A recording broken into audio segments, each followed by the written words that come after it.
वालेकुम सलाम। सर जी मेरा इलाका है ओश शरीफ, जिला बहावलपुर, तहसील अहमदपुर। उतों आए हैं इतने काम करने वाले, इतने लाहौर आए हैं, बैठे हैं, तीसरा चौथा दिन है, दिहाड़ी नहीं लगी तो किराया ही मैं फी बंदा इतने भिंदा है 2000 रुपया महीने का होता है। अस 10 बंदे रह रहे हैं एक कमरे दे विच, उत्ते छत ते सोने हैं तो साढ़े को गुजारा ही नहीं होता। नहीं दिहाड़ी लग जाए तो सही है, हम 3 बच्चे असी वो खर्चा घर ही भेजना पौंदे, किराया ही भरना पवे। इतने दसो सर जी अस क्या करिए, परदेस ही आए हैं, काम ही ना मिले तो पेट ही पूरा नहीं होता, बच्चे की तकलीफ ही अपनी भी किधर जाविए। फिर मैं तो कहना खुदकशी करके चले जाऊँगा, ये भी कुछ हो सी भी कुछ नहीं हो सकता। तो सर जी मेहरबानी थी दे, कोई सब गवर्नमेंट जो कुछ ही नहीं मिला और पैसे फंड सब कुछ मिला है लोगों को। मैं मेरे तो खुद लभ्या नहीं, शनाख्ती कार्ड से लै के गए, अगले धक्का मार के आके भाई तुम्हारा नंबर ही नहीं आया ही नहीं, पता नहीं की वजह। सारे अल्लाह पाक क्या सारे उधर गुनाह पेश खुदा ने अल्लाह पाक। भैया मेरे अस्सलाम वालेकुम। हुकूमत मरियम मौज़ीब, हम जिला मुजफ्फरनगर तहसील अलीपुर गब्बर रेंज से आए हुए हैं, लाहौर मजदूरी की थे। हमारे को आज 3 महीने थी गए, हम छोटी ईद त्योहार नहीं थे, बाले बच्चों के नाल ईद खावन की थे। हमारे 1 महीना लगता है, 1 महीने में 10 दिन, तो फिर हम खाओ किराए वालों मकान वालों को दो। हमारा मकान वालों किराए का मालिक है, 2000 फे बंदा गिनता है, 8 बंदे रहते हैं भाई जान। उसका बिजली भी भरनी पंजे, बिजली बिल भी, पानी होता भी नहीं।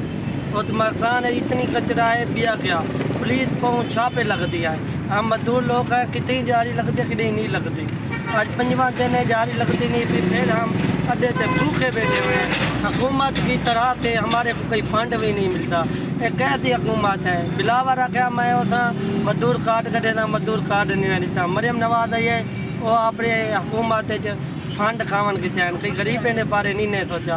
गरीब आवाम किडे वने, ये लाहौर का बड़ा शहर है, वो पैसे चलावन हम जान वो भी बंद कर देते ने, खाना खावावन हम जान वो भी बंद कर देते ने। एक गरीब किडे जावे, अपने बच्चों की रोटी करे, अपने पेट पाले, क्या अपने घरों में ये बालें खवावे।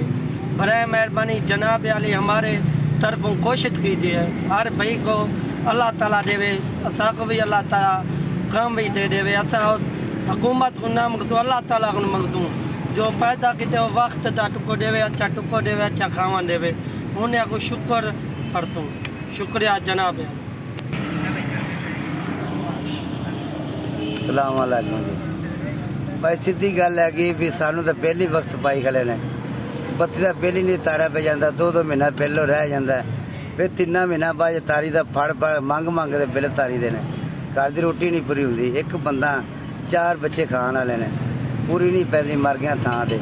तो साडा सोचो, चूड़ियां का मैं रहन वाला, तहसील चूड़ियां शहर दे विच पता कर सकदी इन्नी महंगाई है कि दिल करता बंदा कोशिश कर लवे। इला टुट्टी भी मेरी एक साल लाती टुट्टी, कावले में लगे हुए हैं, बड़ा परेशान। मस्जिद जाइदा, जमातियां अगे जाके पील करी, सवाल करीदा, कोई 10 दे जाता, कोई 20 दे जाता। इस तरह गुजारा आपदा करते पे तो होंदा भी नहीं पे, बड़े औखे हैं। तो साडा सोचो। बोलो। अस्सलाम वालेकुम जी। बत्ती के बिल तो बहुत यार महंगे आ रहे। पहले तो कहते थे जब 300 यूनिट 100 यूनिट फ्री होएगा, 200 यूनिट का बिल आएगा। मरियम नवाज कहती सी पहले तो भी 300 यूनिट फ्री देंगे, हुण तो कोई फ्री शह नहीं आ रही, वही बिल आ रहे हैं, तू वधे जाते ने, कटनी तो कोई शह नहीं पाई। एक दिन थोड़ी जी सब्जी कटी है तो फिर दूसरे दिन फिर उत्ते गई, किधर जाए गरीब आवाम। कम कार तो वैसे ही कोई नहीं है, हालात भी कोई नहीं है, कारोबार ठप होगा। इतनी दस देखो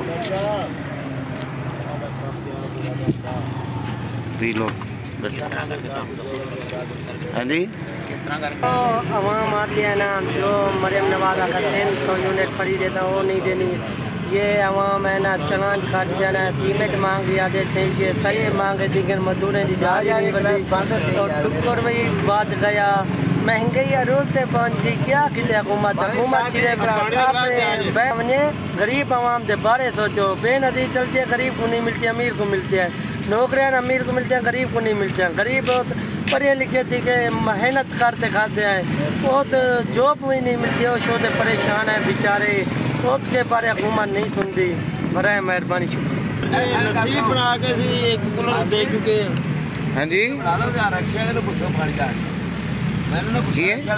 एक कूलर ਇਹ ਜਿਹੜਾ ਲੰਗਰ ਹੈ ਕਿਸਾਨ ਜਦੋਂ ਖੇਤਾਂ ਤੇ ਕੰਮ ਕਰਦੇ ਨੇ ਤੇ ਉਹ ਦਰਖਤਾਂ ਨਾਲ ਬੰਨ ਛੱਡਦੇ ਸੀ ਰੋਟੀ ਤੇ ਕੀੜੀਆਂ ਚਿੜੀਆਂ ਹੁੰਦੀਆਂ ਸੀ। ਮੈਂ ਅੱਜ ਹੀ ਸਵੇਰ ਸੋਚ ਰਿਹਾ ਸੀ ਸੋਚਣਾ ਕੀ ਤੁਹਾਡੇ ਤੇ ਇਹ ਇੰਜੀ ਮਜ਼ਦੂਰ ਜੇ ਲਾਹੌਰ ਸ਼ਹਿਰ 'ਚ ਇਹਨਾਂ ਨੇ ਆਪਣੀ ਰੋਟੀ ਨਾਲ ਕਿਧਰੇ ਟੰਗੀ ਸੀ ਤੇ ਕੀੜੀਆਂ ਵੇਖ ਲੋ ਚਿੜੀਆਂ ਪਈਆਂ ਨੇ ਛਾਪਰ ਦੇ ਵਿੱਚ। ਤੇ ਨਾਮ ਦੱਸੋ ਆਪਣਾ? ਮੁਹੰਮਦ ਫੈਸਲ।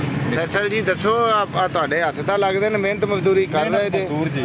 ਅੱਛਾ, ਤੇ ਕੀ ਸੂਰਤ ਹਾਲ ਹੈ ਕੰਮ ਦੀ? ਬਹੁਤ ਗੁਰਬਤ ਹੈ ਜੀ, ਮਜ਼ਦੂਰੀ ਮਿਲਦੀ ਨਹੀਂ, ਬਹੁਤ ਹਾਲਾਤ ਖਰਾਬ ਨੇ ਜੀ ਸਾਡੇ। ਪੱਕੀ ਗੱਲ ਹੈ? ਪੱਕੀ ਗੱਲ ਹੈ। ਲੋਕ ਆਂਦੇ ਨੇ ਮਜ਼ਦੂਰੀ ਕਰਨ ਵਾਲਾ ਭੁੱਖਾ ਨਹੀਂ ਰਹਿੰਦਾ ਇੱਥੇ। ਮਜ਼ਦੂਰੀ ਹੈ ਹੀ ਨਹੀਂ ਸਰ ਜੀ। ਅੱਛਾ, ਹਾਂ ਹੀ ਕੋਈ ਨਹੀਂ ਮਜ਼ਦੂਰੀ ਨਹੀਂ ਹੈ। ਹਾਂ ਜੀ। ਤੇ ਕੀ ਕਹਿਣਾ ਚਾਹੋਗੇ ਹਕੂਮਤ ਨੂੰ? ਹਕੂਮਤ ਨੂੰ ਕਹਾਂ ਕੋਈ ਕਾਰੋਬਾਰ ਚਲਾਏ ਸਾਡੇ ਵਾਸਤੇ। ਅੱਛਾ, ਹਾਂ ਜੀ, ਕੰਮ ਦੇਵੇ, ਕੋਈ ਕੰਮ ਦੇਵੇ ਸਾਨੂੰ। ਕੰਮ ਹੀ ਕਰਨਾ ਹੈ, ਅਸੀਂ ਕਿਹੜਾ ਖਜ਼ਾਨਾ ਮੰਗ ਰਹੇ ਹਾਂ। ਨਹੀਂ ਕੰਮ ਜੀ। ਅੱਛਾ।